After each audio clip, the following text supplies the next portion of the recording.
Hello, friends, and welcome back to today's live level up conversation. Whether you're tuning in live or catching me on the replay, I am so thrilled to have you here today. We have a very special guest and a very special show. So happy Thursday, and welcome to today's live level up discussion. Welcome to Level Up with Winnie Sun.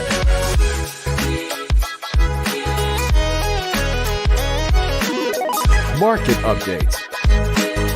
Speed round. Award-winning financial pro. And now, get ready. I present to you Level Up with Winnie Sun.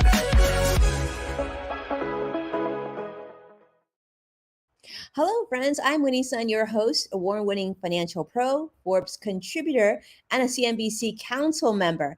And as you know, we're here to keep you on top of all things business. And what makes our show really fun is you are part of today's conversation. So definitely don't be shy. Share your thoughts. We're going to love to hear your thoughts. In fact, during our community moments, you're going to be sharing your feedback and insights live on the show.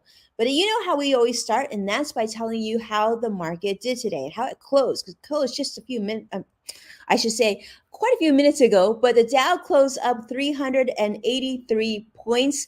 Nasdaq closed also up 236 points, and the S&P 500 54 points in the positive. A triple up day will take it. I think I kind of know why, because a very good friend of mine is joining me today, and I can't wait to introduce her to you.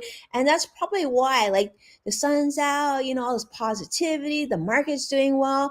And speaking of positivity and going into the right direction, we also want to just put on your radar the fact that mortgage rates now have also fallen for the fifth consecutive week here as inflation continues to ease a little bit. You heard me talk about this yesterday on the show. Well, certainly we're seeing home buyers thinking about taking advantage of buying a new home or maybe a second home or a vacation home. Well, then you're in good shape because we're hearing that the 30-year fix now, which averaged 6.27% in the week ending last week, is yet down again from the previous week. So we'll take it. Hopefully mortgage rates continue to go lower, inflation continues to go lower, so we can say goodbye to any more talk of recession. As you know, that's been all over the news recently. But let's have a very good discussion because today, as I told you earlier, we are welcoming a dear friend. And actually, I'm really proud to be her friend. Let me just tell her she is absolutely incredible. So it's such a highlight to me to have her on the show. You know her as Miri Rodriguez, senior storyteller at a little company called Microsoft, and author of brand storytelling. Welcome to the show, Miri. How are you today? I am thrilled to be here, and I did absolutely contribute to, all of those good positive things happening on the market. Maybe I didn't, but I want to with the positivity that you bring as that by having me here. Thank you so much, Winnie. It's a pleasure. It's always an honor to connect with you. I love it.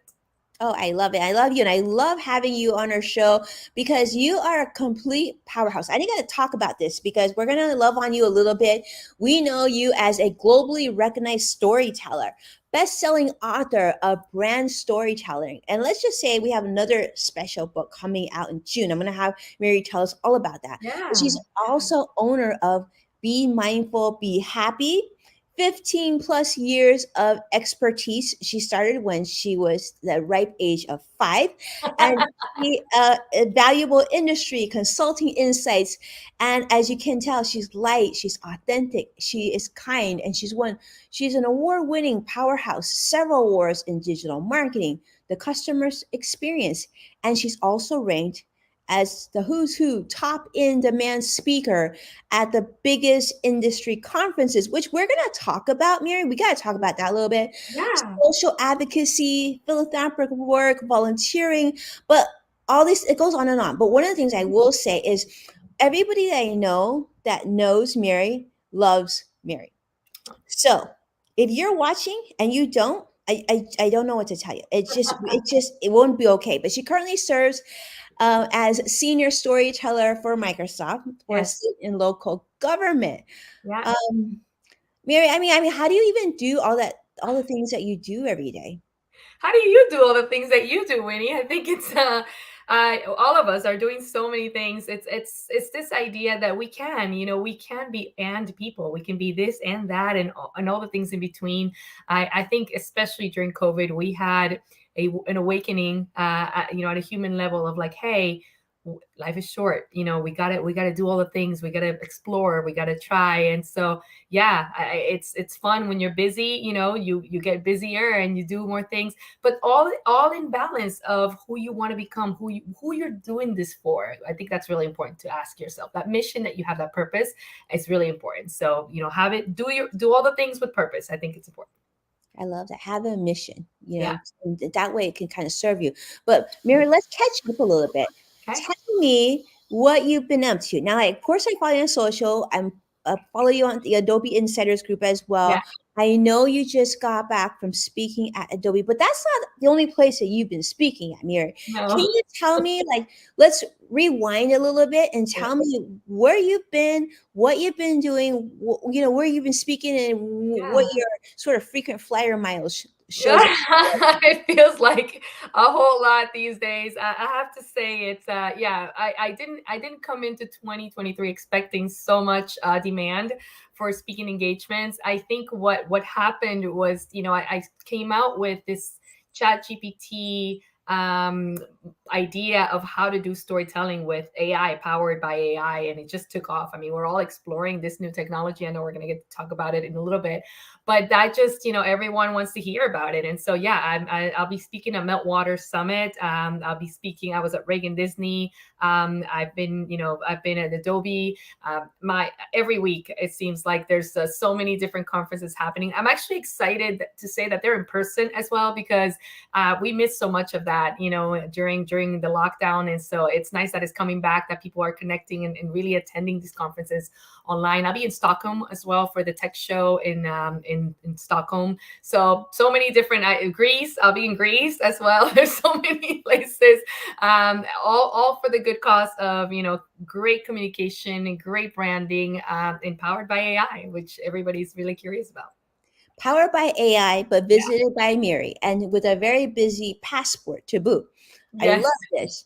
Well, Miri, yeah, I see you all over the place, and I know you are a hit in Adobe, no surprise there. But I want to start with this, Okay. Miri. I love to do this because I know you and I know your work, and I found a quote by you that I absolutely love. You said that the craft of storytelling is taking on a new and strategic role in business as companies work to humanize their brands, strengthen their culture, retain and attract new customers. Now, I know you've talked about this in Yeah. length, but I was hoping that we could talk about that some more. You also said we don't know what the future is going to bring, Mhm. but we have an opportunity that's very unique at this time and place, and that's connecting at a deep emotional level. So Yes. I want you to talk about that. Like, Yeah. do you think this is a trend? Do you think this is temporary? Do you think, Yeah. even with everything that's going on and the good and bad of emotional marketing and branding, is this something that's just going to evolve, or what do you think? Yeah, great question. I love this.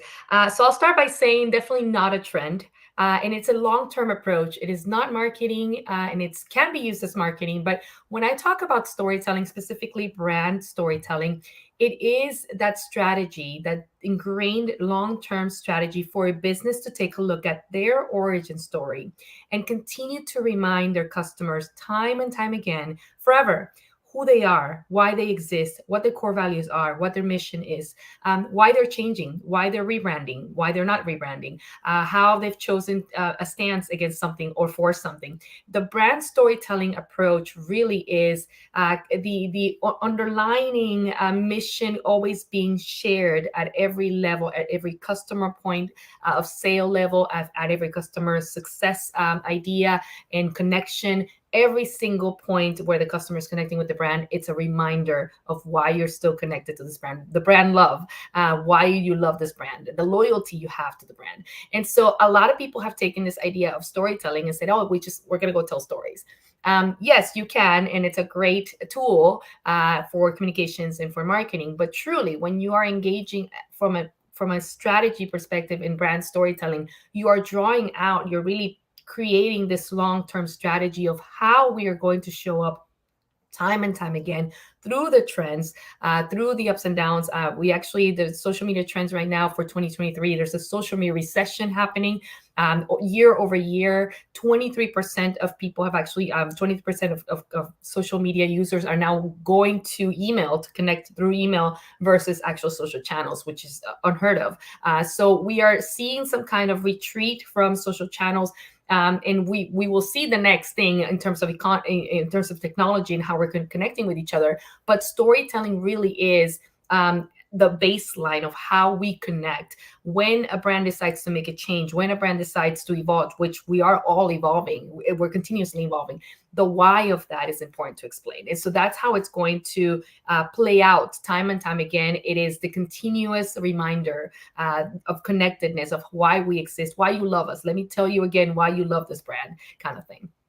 So, Miri, I love what you just shared. You said one of the things that you said was that people are you're seeing a trend where people are going away from sharing and interacting on social and Yes. moving towards email. And you also Yes. talked about storytelling. When you think about those three sort of avenues of content, sharing, communication, right? Yeah. Um, do you see storytelling as being the most evergreen of the three, or you know? Do you feel like storytelling is fluid within all three, or is there more separation in your mind?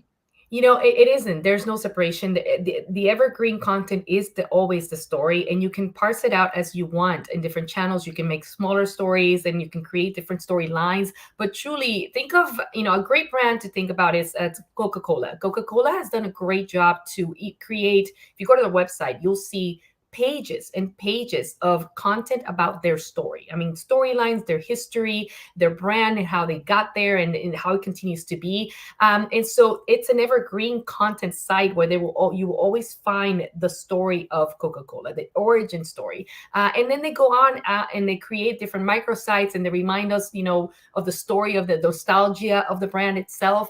And so it is that idea. That's a really great example of how the story never ends, because the brand continues to evolve. And so it is evergreen. There's always a place for it, and how you distribute that through different channels, how you want to make it shorter or longer, how you want to create different videos and TikToks. It really is part of it. But those are the trends that may not come back. Maybe TikTok will not be here to stay, but the brand story remains, and so it can be distributed through email and other channels. Brand story remains. Doesn't Yeah. matter the channel. Did you hear that? Miri said that. I love that. I love it. It's really powerful. The brand story remains. I think as businesses, we need to always remember that. And speaking of, I know she talked about Coca-Cola. I just found out that Warren Buffett's crazy about Coca-Cola. I was like, I didn't know that. I mean, I he's didn't living know to that either. like 90 plus years old, Mary drinking Coca-Cola. We're talking on kids like too much sugar. I don't know. He seems to be Well, doing, I mean, speaking of which, Mary, we got to say a big hello. I'm seeing Vicky Garvey joining us on Facebook Live. I'm seeing Joshua CrossX Fighter on YouTube Live. I'm seeing, so many people from oh, all different platforms. Very, very, thank you so much for being here. Don't be shy. Come in and say hi to Mary, and we're gonna have a lot to talk with Mary about today. I'm excited. All right. So Mary, I read your last book. By the way, it's on my bookshelf. One of my, I don't know if you can see it right here. oh. But it's on my bookshelf, and I love this book. And I actually even had my son read this book. But you wrote in it, My sons didn't read my book, so your son is winning. it's a great book. Gotta read mom's book. Okay, it's really good. But she writes in the book, she says storytelling is an emotional transfer of information, Yes. opinions, assertions, facts, data, ideas, and arguments through the introduction of character, plot, and conclusion. I love this. I love this quote, okay, because she says the primary purpose of a story is evoke emotion. It is. So I gotta talk to you about this, Miri, because Yeah. sort of I've been reading, doing some research because it's financial news. Yeah. The good and bad of Yeah. evoking emotion when it comes to storytelling. One of the things we got to talk about, Mary, is in your mind, Mhm. is it ever bad to evoke like bad emotion in Negative brands, emotions. negative emotion, or should we just only focus on positive emotion? Yeah. What's your take on A that? great question. No, I never say positive emotions in the book. I say emotions because there's a range of them, and the reason for that is that that is what makes a story memorable. When you feel something, when the content makes you feel something, and so we remember. There are stories that are inconsequential, right? They have the basic elements of a character plot, the conclusion, and it passes us by, and we don't remember it. But they're the stories that we do remember, whether it's a film, piece of poetry, even a tweet. It's the ones that grab us, and really by the heart we understand it at the emotional level. And so that's what a good story is going to do. Whether it's a positive emotion or a negative emotion, in reality emotions are indicators, right? So when you study psychology of emotion, they're not necessarily good or bad, they're just indicating something. So when the things that we call negative emotions, maybe the fear or the sadness, that those aren't always uh, said that they're negative. They are just indicating something else. So if you're creating a story that makes someone sad, for example, they're going to remember that sadness. You're moving the audience in the way that you want them to, and you're driving them to remember that feeling. So it does not have to be a positive emotion. In fact, the reality of each brand is that as an entity, it goes through ups and downs. So we cannot expect the brand, in any corporate brand, any organization, or any personal brand to always be happy. And so the authenticity of the brand is, hey, we're going through something. Hey, we are empathizing with the rest of the world when we're going through a tragedy. So that all the range of emotions is what we want to see as part of the authenticity of the story of the brand. It is okay to fail. It is okay. The part of the humanizing the brand is not just speaking like a human. It's actually acting like an entity and having the rainbow of emotions, if you will, and go through them together. So the authentic part of that story is that you're going to create that feeling, and you're able to draw your audience with that feeling as well. I love that. So, in your opinion, Mary, Yep. when we talk about like emotion and branding, Yeah. right? In your opinion, is there ever a situation where emotion isn't good in branding, or generally speaking, it is good, even if it's like I guess Anheuser Busch, right? Going through Yeah. this big campaign, amazing campaign, but obviously getting a lot of backlash. We've heard of them losing billions of dollars in revenue in the last few weeks. Yeah. Is it still considered a smart decision for a brand or a It's a company? great question. I would say it's always a good decision and a smart decision as long as you empathize first with your audience and basically read the room. Take the time to do that. We live in a very socially charged world and an emotionally charged world. And think of the brand story as a product. When you create it and you deliver it and you give it to the audience is free to do whatever it wants with it. I always give, the example of a chair, for example. You design a chair, and then it's my chair now, and I can sit on it, I can sleep on it, I can stand on it, I can do whatever. It's my chair. So it's the same thing with when you design a story and you deliver it. Your audience now has this freedom to do as they want with it. It's really their it becomes their story, the audience's story. And so you have to be careful to craft it in a way that it considers all of these elements, the landscape of where it sits, the inclusion factor, how empathetic are you being with where it's going to land, especially in today's world where everything can be taken out of context. Little pieces can be taken out of context. So this is why it's a strategy. You have to really look at what you're saying, when you're saying, and why you're saying what you're saying. And I think that's the opportunity. And also treat it as, there's a risk. There's always a risk in storytelling. So you have to measure that risk. The ethics of storytelling is what I call it. Ethics and risk is something to consider when you're telling a brand story. I love that. The ethics and risk of telling a brand story. That's so important. I Yeah. feel like you need, like, all brands and companies, and even us as individuals, we're all individual brands, right? You got Yes. to think about the ethics and the risk when telling that story. That's really powerful, Mary. I feel like that's a quotable moment right there. Speaking of quotable moments, I know this was, I think this was on a recent conference you were at or Okay. something, but I found this quote from you that I love, which is that today this consumer behavior is prevalent in almost all generational cohorts, and consumers are not only more conscientious about how and where they want to invest in. I love the investing part, not just befriend a brand, but they're expecting brands to tell their stories and showcase their human traits as part of the selling package. So, if I'm hearing that right, Mary, it's Mhm. like us as a consumer. Yeah, or a customer or a client, we expect the places that we spend money at or do business with or align ourselves with, we expect to learn that story, right? Is that what you're saying? And so absolutely. there's an expectation. So if the brand is not telling a story, then is the industry telling that story? Do you want to expand on that, Mary? I do. I do. So we know that we are becoming, as consumers, you and I, we are becoming intentional, very intentional in the way that we consume, whether it's content, whether it's a product, at the buying, consideration level.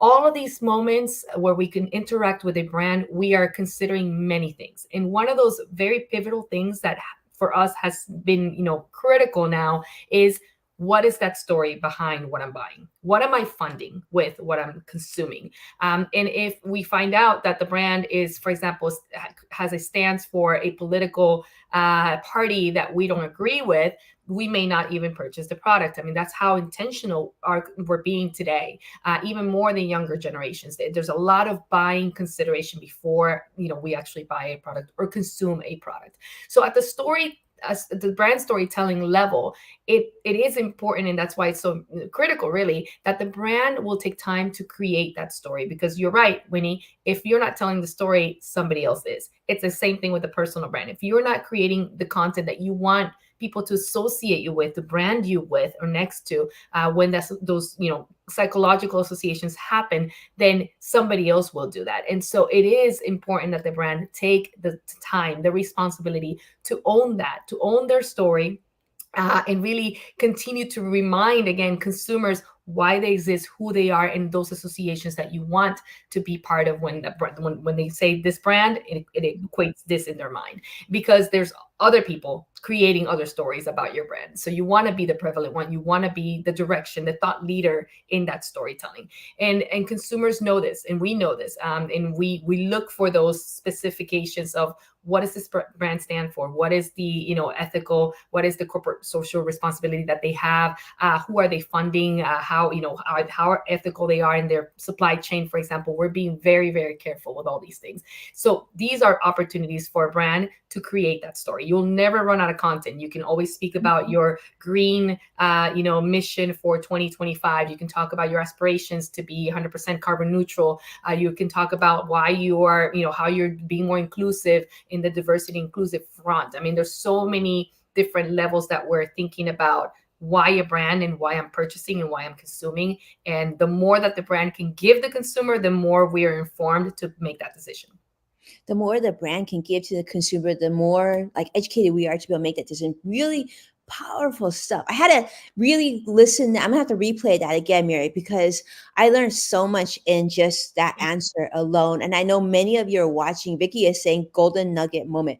Absolutely. I think we want to learn from Miri is this, we see a lot of brands taking a stance. If they don't take a stance, what are they really saying? Right. Um, Miri, I'm curious because a lot of business owners that are watching Yeah. might be asking this question. You talked about ethical, taking risks with branding, telling your story, right? Making sure that you do versus someone else does. And Mhm. that the fact that our customers and clients are expecting to learn our story, Yeah. some businesses are thinking they're a little gun shy, right? They're saying like, should I take the neutral stance or should I make a clear distinction? Because what if I decide on one side of the Mhm. decision, but then I alienate half of the other population that doesn't agree with that particular stance? What do you say to that? It's a great question. It does come up. A lot of brands that I consult with have actually asked that very same question. These are big and small brands, by the way, in every industry sector. So a lot of people have that same question. My answer is always the same. It really depends on who your target audience is. You're never going to please everyone. So when you have already decided what demographic, what age group you're going to target, and where you're going with your brand, where you're going next, that's where you want to place your entity as a brand, and you want to appeal to that. And so if you want to be more liberal in your stances because you're appealing to a younger generation, or because that in geographic location, then that's where you should go, and knowing that, again, you're not going to hit 100% on all your target. Your brand story, again, is the stance of your brand. It stands for its core values, its character, and why it's doing the things that it's doing. But really, I'll give you an example of a brand that didn't do this right. Could have done it better. And so this is, it's always a learning lesson. We remember Gillette, and we remember the toxic masculinity ad that they came up with. And why it failed so sadly. And it was, not because they didn't intend to be correct in the way of, aligning to the hashtag Me Too movement. For those of you who don't know, they created an ad, and it was all around, boys will be boys, with this connotation of not really allowing that toxic masculinity. Only their target audience is usually men, right? So they lost their target audience because they wanted to align to a movement that appealed to everyone, which was a very noble cause, and everybody was talking about it. And so they got boycotted by their very primary audience. Again, I think if the CMO of this company would have actually spoke, if there was a story about why they wanted to do this, if there was a story and say, hey, historically we've been this way, historically we've appealed to men by using, I don't know, sexual innuendos in our ads to appeal to this target audience, but we're changing, we are elevating ourselves, we're evolving as a brand, and then deliver the ad, we would have context of that brand story. And I think it would have landed differently. So there's opportunity for brands, especially as they continue to pivot and evolve quickly, because we have to, whether you're changing your product, whether you're evolving, your language, or you're being more inclusive in the way that your stands, to actually use the brand story to share that with your audience and say, hey, we're moving this direction because this is our brand story started here and we've evolved. And there's no problem with that, right? We all expect the brand to evolve. We evolve as humans. So, but given that context is really important when you're trying to establish yourself. And if you're a new brand, if you're just starting, same thing, explain the why. Hey, we align with this particular stance because it's important to us, because, right? And just give that story, and people can understand the context, which is important.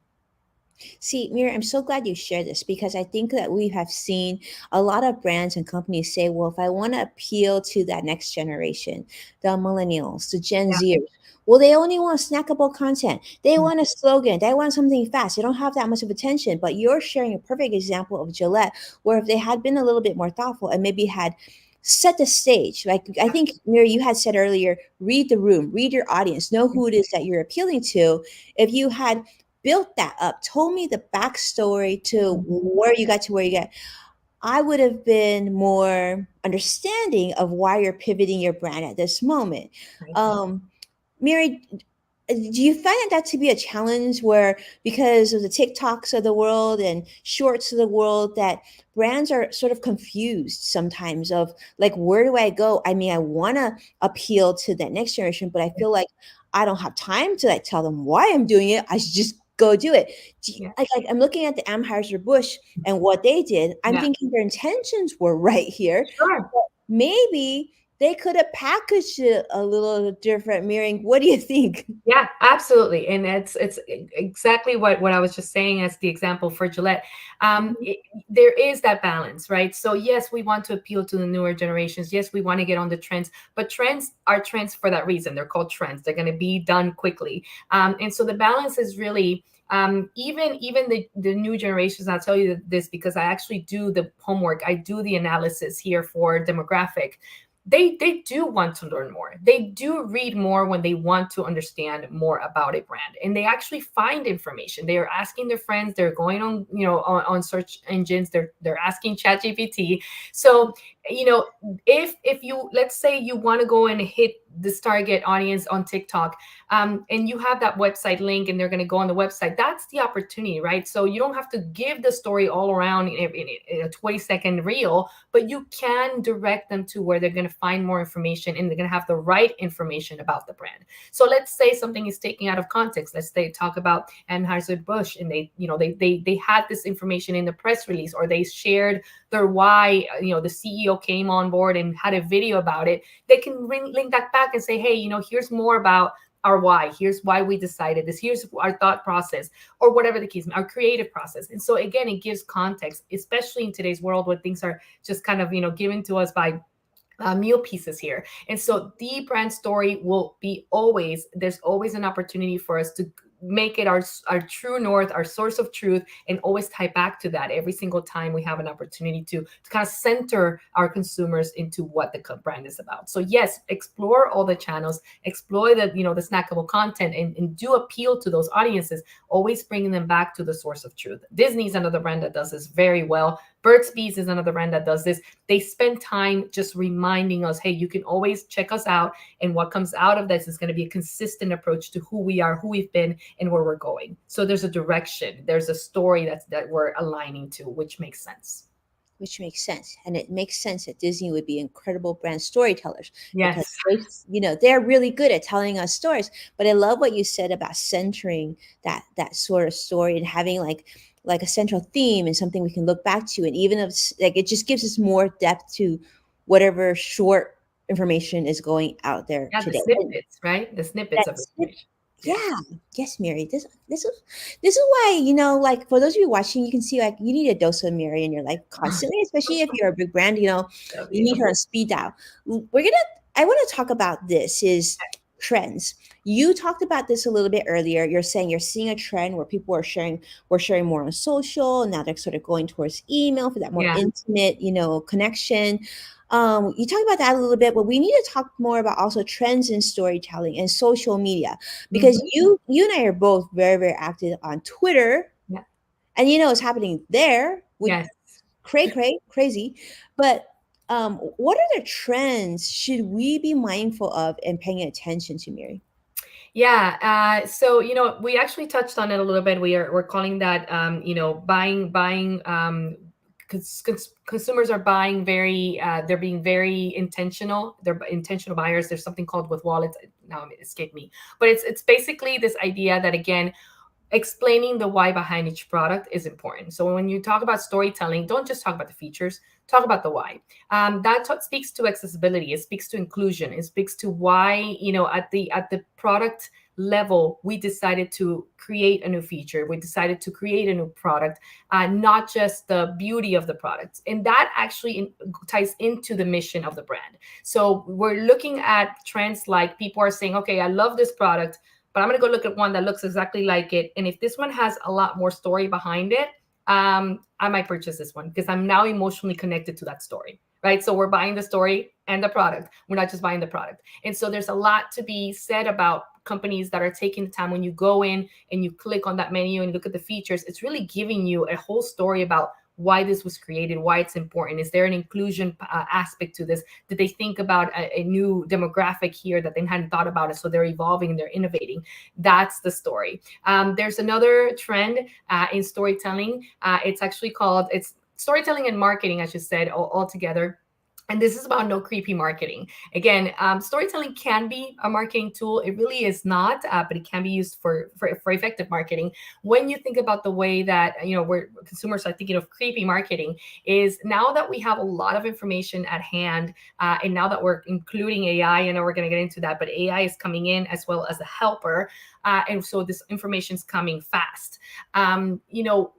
Consumers are not connecting to any marketing or content or stories that make them know or let them know that the brand already knows a whole lot about them. So let's say I purchased the ticket to Greece, and then on my Facebook I get an ad. It's like, oh, you can stay at Greece here, and I'm like, wait, I just bought the ticket. That's creepy. You know what I mean? So the placement for ads and placement for stories that allow you to say, I know this much about you because you do.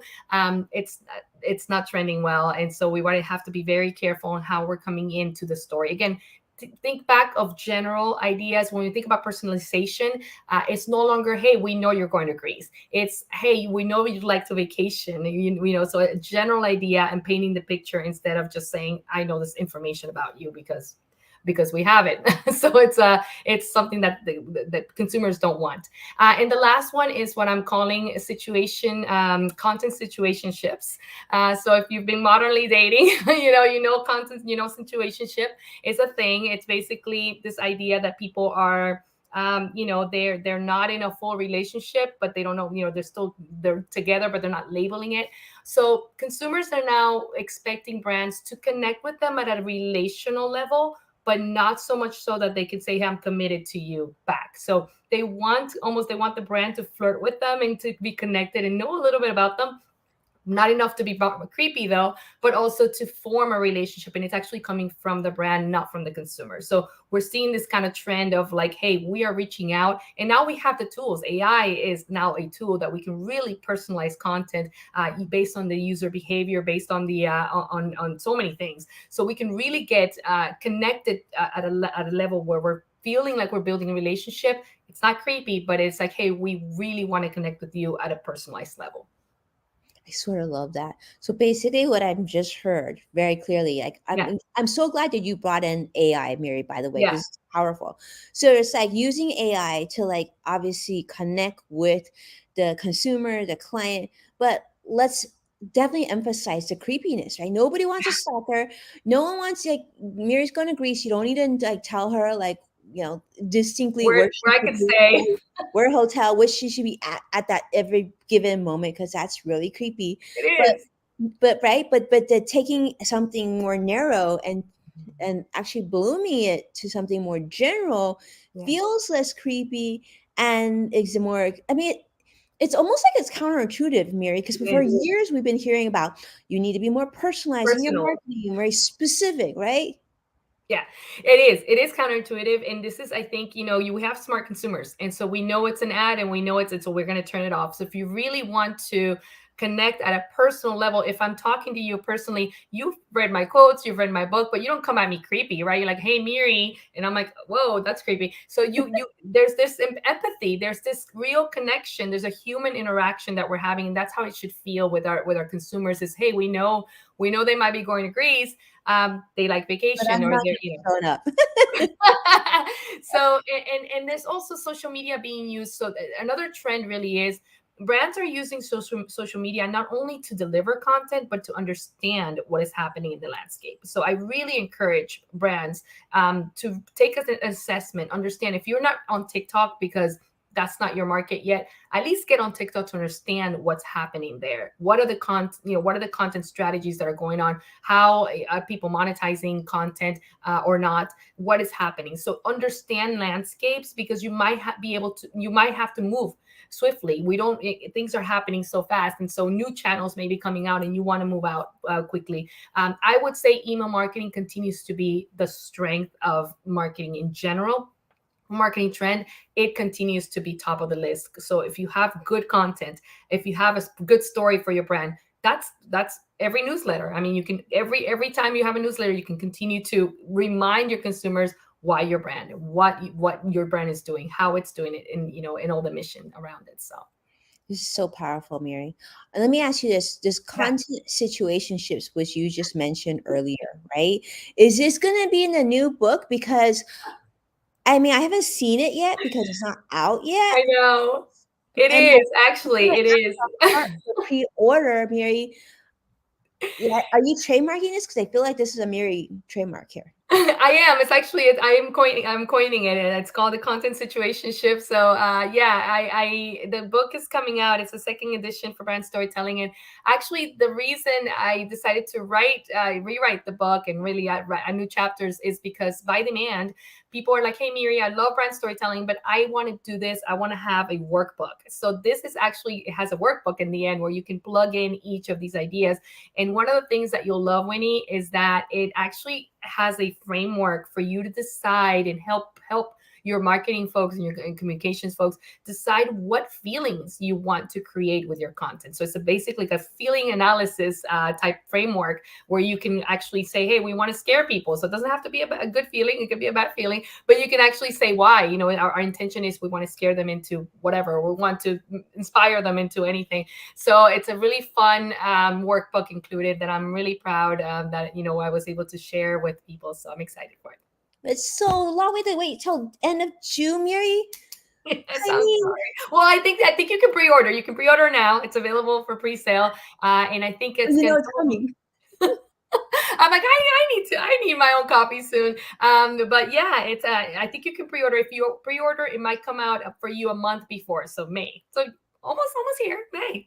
There you go. And it's perfect, right? For the summertime reading. I That's mean, right. that's how you level up your content, your information, your branding, your content Thank you. situationships, aka Miri. I kind of love it. All right, Mary, I asked you this. Like, so we've talked a lot. We talked about AI. We talked about new trends. We've talked about really also not being creepy when you do your Yeah. brand marketing, which is, I feel like it's a big takeaway from today's show. But what did I not ask you yet that I should have asked you? Ah, great question. I love you for this, Winnie. I think what you need to ask me next is how can I enable AI to tell my stories? And will AI take away my job as a storyteller? So ask me that. Okay. Uh, yeah, there's a question, Mary. What's the answer? Well, the answer is no. It will not take our jobs as storytellers, marketers, communicators at all.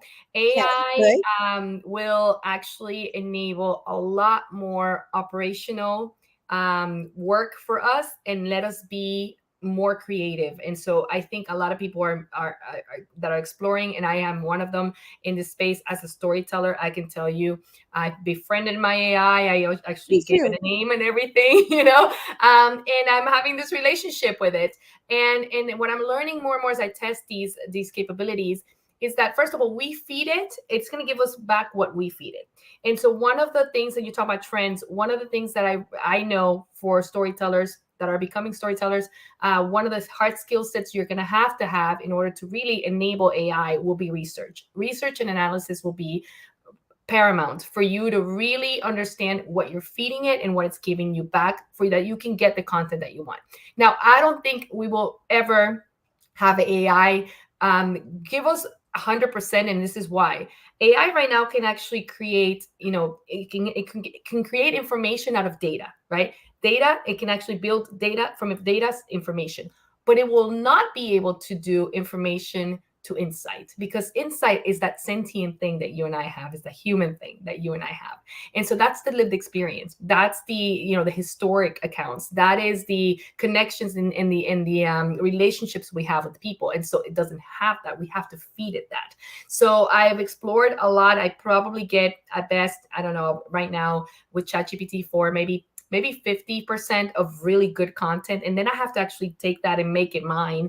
And it's pretty good. I mean, 50% is really good. It removes writer's block. It can give me different angles. One thing that I can really suggest to everyone, when you type a story, tell it, hey, give me this in story form, ask it, prompt it to say, what are the themes of the story? And it's going to immediately map out if your story is going the right way. It's like, hey, I didn't intend the story to go this way. This is the themes. Let me go this way with it. So it's really, with sentiment analysis, it can actually help you determine the next best angle for the story, or where you want to go with the story. There's so much we can do here, but I think first of all, we can enable it to enhance our stories, not tell our stories 100%, and it will never take our jobs. So I love that, Barry. I agree with you. ChatGPT has been a game changer, especially like you said, when you have writer's block, right? yeah. And in fact, someone, and you probably know, Bill Gates wrote a lengthy review about how pivotal AI is, and Mm-hmm. how he also agrees with you, Mary, saying that we can't fear it. We need to learn how to use it and work with it. And I love how you said that AI can't replace our insight. And that's key. But I love all the things that you said about how to search and how to learn. And I hope that's in the book too, Mary, because if it's not, then there goes volume Book 3. number 3. It's funny. I did mention AI as the last chapter of my first book, and not knowing. I mean, we had no idea this was coming at us this fast. I was actually talking about, I think it was 2025. So I was predicting somewhere around 2025. Here we are, 2 years earlier. It's just incredible to know this technology is here today and now. And I'm excited. I really am. I think all of us can, learn it and make it the best of it.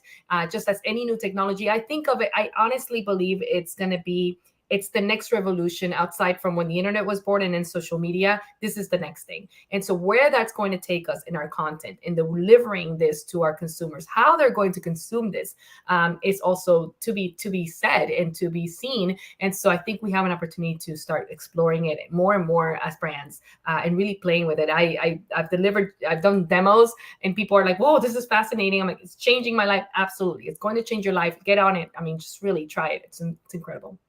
I know, absolutely. Everything that Mary said. Everything that Mary said. See, I love that. If you listen to her, she's always telling you to test things. Like, even Oh, if yeah. you're supposed to be on TikTok, practice, learn it, right? Even if Yes. Don't think ChatGPT. Try it, learn it. There's Right. more AI coming. That's sort of the theme. The I'm getting the whole aura of Miri, and without being creepy, because that's key. That's what Don't we be. learn, right? We like that content situationship. Yes. But one Let's way get that, in the situationship. and I think Mary agree. One way that you cannot be creepy is to pre-order her book. She won't feel like you're being creepy there, and she'll love you for it. I think that'd be super cool. Mary, such a treat. You know, this is why I wanted to start live today a little bit early because I knew we are going to have so much fun and this was incredible. Anything else, my dear friend, that we got to remind and want to share out into the universe? Yeah, thank you, Winnie. I know and I believe because I've been doing this for a while. I've been a storyteller for a while, and the more I practice, it is a practice. I understand the mix, the beautiful mix of a good story. It's definitely empathy and authenticity. Those two things go hand in hand. So I didn't know you could become an empath. By the way, you can. I wasn't naturally one, and I've learned to be over the years. So empathy goes a long way, and authenticity goes a long way. And it gets right through those algorithms. I know it's hard. I know we're all trying to get our content out there and seen and consumed. But I promise you, if you keep that line going and if you keep, reminding your audience of the why of your brand, of why it exists and the core values, they know it, they consume it, it will work. It will work. It's a long-term approach. It's not a TikTok and it's not an ad, and it shouldn't be. It's a story. And so the story lives as long as the brand lives. So keep it going. The story lives as long as the brand lives. So keep it going. Powerful, powerful, wonderful. Well, Vicky, thank you so much for all your feedback onto our show, AI Technology Talk. With they're loving it. CrossX Fighter is saying interesting indeed. So much love, Mary, from all the different friends who are watching us live. And for those of you who are watching us on replay, we are truly grateful as well. Definitely reach out to Mary. Follow her. I think that's the best thing. Follow her on social, pre-order her book. She's got such incredible content. She also shares on platforms such as LinkedIn and everywhere else. So thank you so much, my friends, for watching Level Up Live. But more importantly, and most importantly, thank you so much, Miri Rodriguez, for being here and being my friend and just being so inspirational and just being an incredible human being. I Oh, think we should celebrate that. You are oh, just good people, Miri Rodriguez. And if you enjoy, for those of you who are tuning in today and being here with, if you enjoy this interview with Miri, where should we send them to follow you? absolutely. So Miri Rod, which is right on the screen, just on the channels, Twitter, Instagram, LinkedIn, Miri Rodriguez, and then my website, mirirod.com. I'd love to connect with you. If you have any questions, any more ideas around storytelling, I'd love to just connect with all of you. So thank you for the platform, Winnie. I love to connect with your audience. You have an incredible audience. So Yeah, thank they are incredible. I'm very, you. very grateful They for are. every single one of you for tuning in. You are just such a gift. And thank you so much for, being here as part of the show. Don't forget to like and subscribe. And of course, if you don't mind, share the show with someone that you care about on social media. Make sure to tag Miri and myself so we know that you've done so. So I personally can thank you on our next episode. And you can always find full episodes of Level Up Live with Winnie Sun on NASDAQ, Amazon Fire, Samsung, Roku, and a few other many other streaming platforms. But don't forget also to check out Yes Factor with Winnie Sun, which can be found on the Apple Podcast, which is part of LinkedIn Podcast Network. We are so grateful for your time. Thank you so much and be well. And actually, Mary, I'll see you in just a bit, but tomorrow we'll be coming in with In the Loop with Greg Nibbler. So for those of you who tune in, I'm so grateful for you for being here, and I can't wait to see you again tomorrow, I hope. Take care now. Bye. Bye, Mary. Bye.